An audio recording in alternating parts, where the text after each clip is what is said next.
Hello दोस्तों, तो हमारी एक्सरसाइज 3.7 तक कंप्लीट हो गई है। तो 3.8 एक्सरसाइज देख लेते हैं, छोटी सी एक्सरसाइज। एग्जांपल्स मैं आपको बता देता हूँ, ओनली 3 एग्जांपल्स है। क्वेश्चंस आप लोग खुद से कर डालिएगा, है ना। इसमें सीबीएसई में आए हुए क्वेश्चंस भी हैं इस एक्सरसाइज में, जो मेरी किताब में है, और हो सकता है एनसीईआरटी में भी हो ये क्वेश्चंस, या इससे मिलते जुलते क्वेश्चंस। पर फिलहाल जो है इसको हम लोग कर लेते हैं एग्जाम्पल्स। फिर 3.9 है, 3.10 है और 3.11 है। इसमें मिसलेनियस है नहीं, और एमसीक्यू के कुछ क्वेश्चन है, वो छोटे से वो आप कर ही लोगे। अब 3.8 में क्या है, इसमें भाई linear equation in two variable जो है, pair of linear equation two variable. इसमें बेसिकली जो बाद की एक्सरसाइज है उसमें वर्ड प्रॉब्लम है।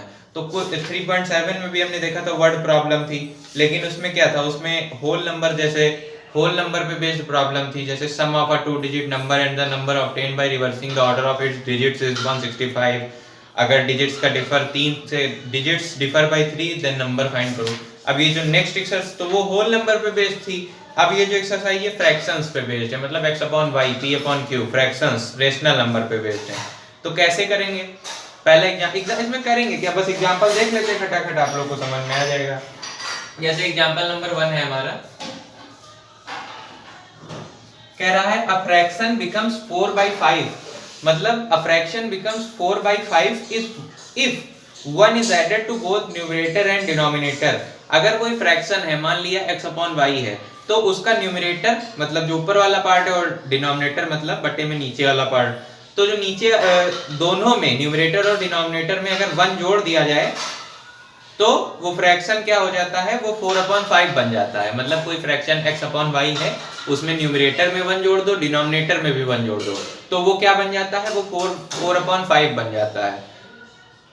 If however 5 is subtracted from both numerator and denominator, और अगर उस फ्रैक्शन में से, मतलब x अपॉन y में से 5 घटा दो डिनोमिनेटर और न्यूमरेटर दोनों में, द फ्रैक्शन बिकम्स 1/2, तो वो फ्रैक्शन 1/2 बन जाता है। तो फ्रैक्शन क्या है, तो ये तो सिंपल सा है, लीनियर इक्वेशन बना लो।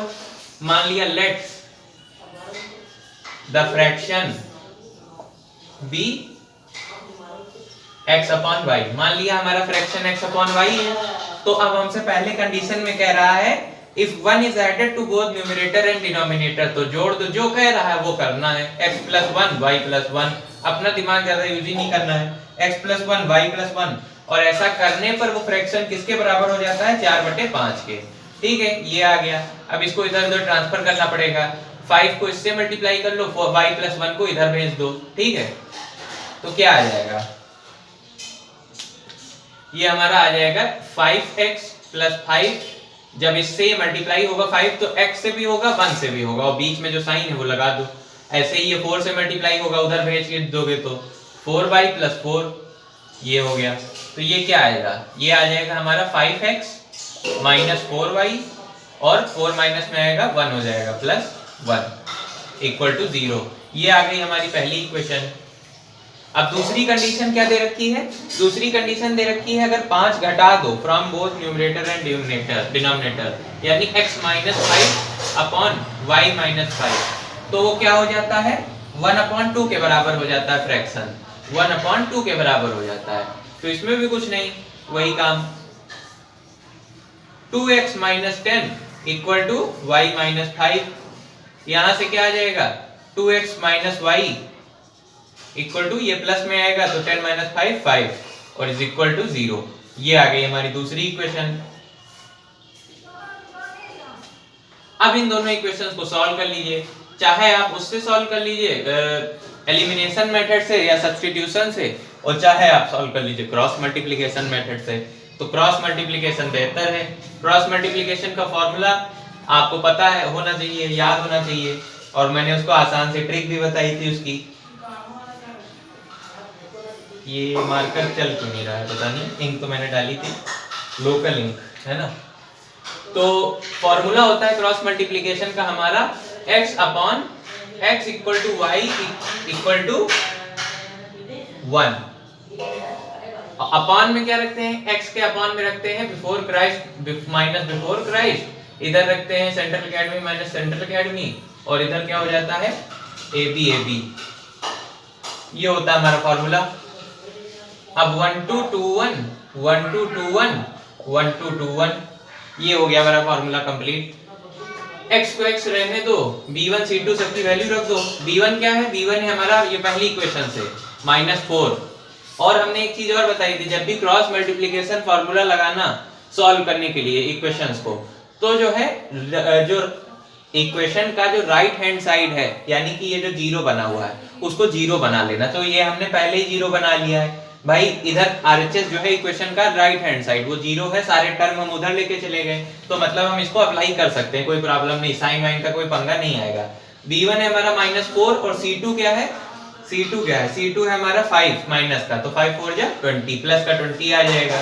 फिर माइनस का साइन लगा दो। b2 क्या है? b2 है हमारा -1 और c1 क्या है? c1 है हमारा प्लस का 1, तो -1 और प्लस का 1 माइनस का 1 आ जाएगा, लेकिन माइनस पहले से था तो माइनस माइनस प्लस हो जाएगा। ये हो गया इक्वल टू y, y के अपॉन में c1 a2। c1 क्या है? c1 है 1, a2 क्या है?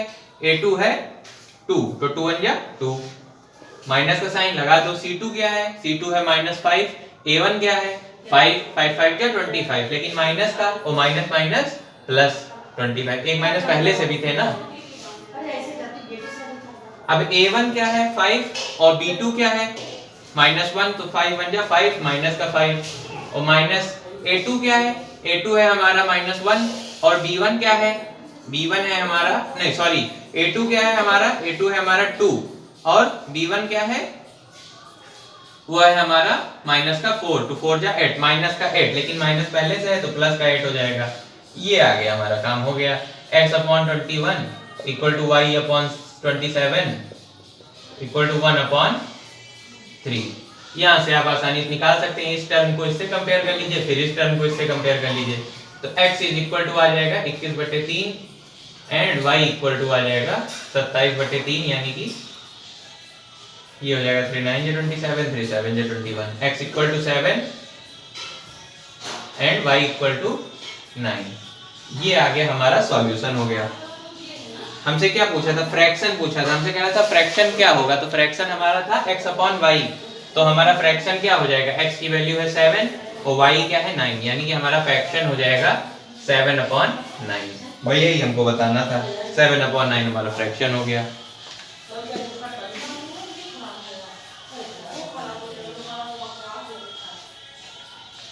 अब इसको रब कर देते हैं, फिर दूसरा क्वेश्चन देख लेते हैं टैग से। जल्दी जल्दी जल्दी जल्दी।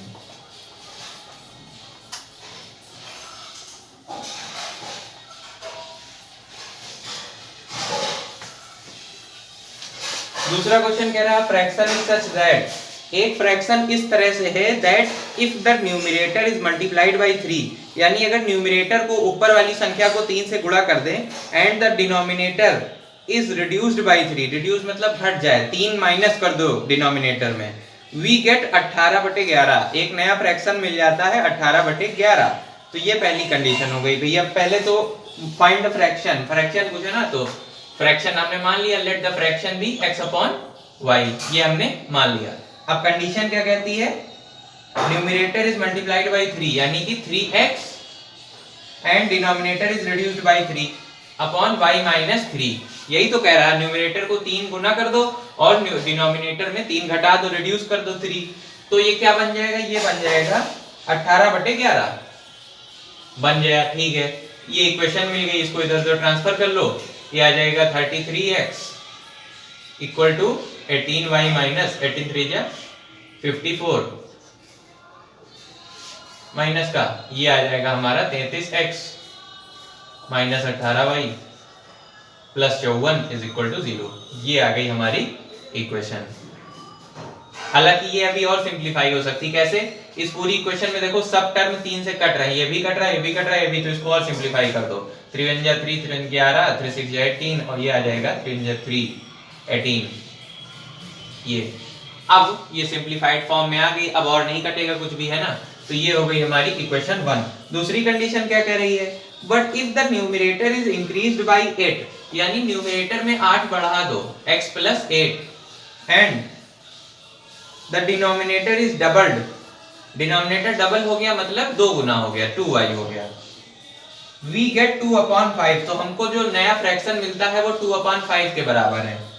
Find the fraction. अब फ्रैक्शन फाइंड करना है, मतलब x अपॉन y जो हमने माना था वही हमको निकालना है। तो अब इसका क्या आ जाएगा भाई, इसको पहले थोड़ा सा इक्वेशन के फॉर्म में ले आओ। ये हो जाएगा 5x प्लस 5/40, ये हो जाएगा 4y, ये हो जाएगा 5x minus 4y plus 40 equal to 0। ये हमारी दो इक्वेशंस बन गई। मार्कर के लिए सॉरी चेंज कर देते हैं। इन दोनों इक्वेशंस को सॉल्व करना है तो क्रॉस मल्टीप्लिकेशन हमारा रटा रटाया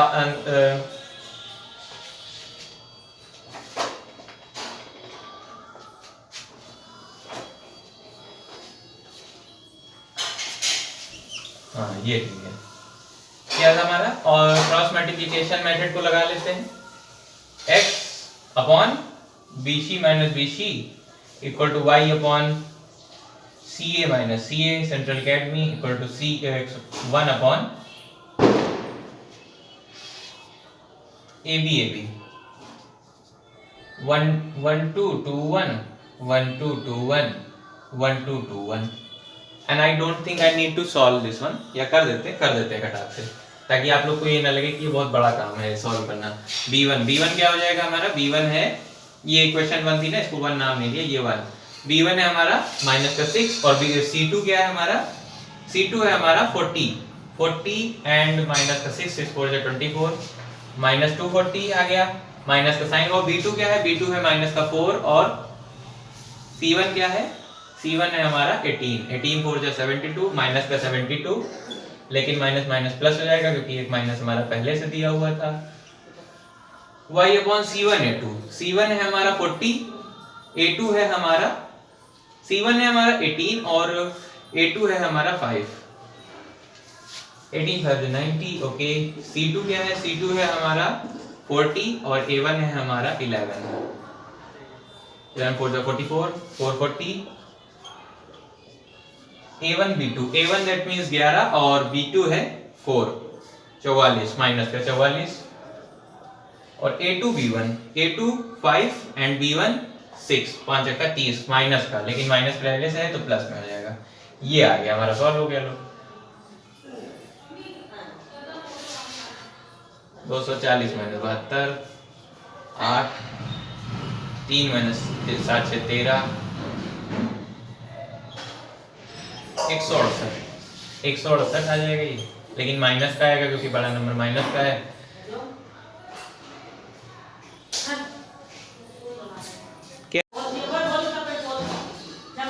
ये हो जाएगा x अपॉन 1 माइनस 168, फिर ये y अपॉन 440 माइनस 90 300 350, लेकिन माइनस का क्योंकि बड़ा नंबर माइनस का है। ये भी हो जाएगा 44 माइनस 30 14 आ जाएगा माइनस का, तीनों तरफ माइनस से काट सकते हैं, इस माइनस को हम लोग हटा दिया। ये हो जाएगा, कंपेयर कर लीजिए पहले इसको 1 वाले टर्म से फिर इसको 1 वाले टर्म से, x बराबर आ जाएगा 168/14 और y बराबर आ जाएगा 350/14। ये हो गया। अब ये कट सकता होगा, 14 1 जा 14 15 16 2 14 2 जा 28, ये x बराबर आ गया 12 और y बराबर 14 2 जा 28 और 14 25 70 25 आ जाएगा। y इक्वल टू आ गया 25, x बराबर 12 y बराबर 25। ये आ गई हमारे x और y की वैल्यू। हमसे क्या पूछा था, फ्रैक्शन पूछा था, तो x अपॉन y बराबर हमारा फ्रैक्शन आ गया 12/25। यही हो गया हमारा आंसर। तो इस तरह के सिंपल से क्वेश्चन से आप लोग देख रहे हैं, है ना, तो सारे बताने से कोई मतलब नहीं, टाइम मतलब